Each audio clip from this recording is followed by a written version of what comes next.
La serata è nata benissimo, c'erano oltre 200 persone tra l'altro molto interessate che hanno seguito dall'inizio alla fine sia le spiegazioni del professor Tisato che ha portato l'Atlante che lui ha studiato e che lui ha realizzato negli anni, sia anche la conversazione che abbiamo fatto con Nicola Canal su come è nato il personaggio e su quelli che sono stati i suoi video.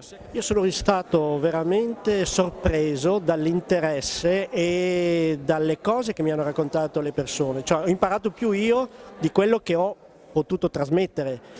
È stato secondo me molto interessante per me stesso, insomma, per quello che ho sentito, per quello che ho potuto scambiare con queste persone. Mi è venuto a chiedere informazioni, a scambiare le mail, eccetera, quindi c'è un interesse che va al di là anche come dire, dello spettacolo, eccetera, cioè un interesse profondo direi per queste cose qua.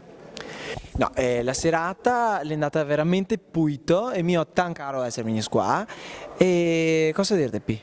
Sono contento. Vuoi fare un saluto? Saluto a tutti quelli del QDP e tutti quelli che vi segue e grazie ad essere venuti anche a voi altri perché senza di voi non sarebbe stata la stessa roba. Grazie mille.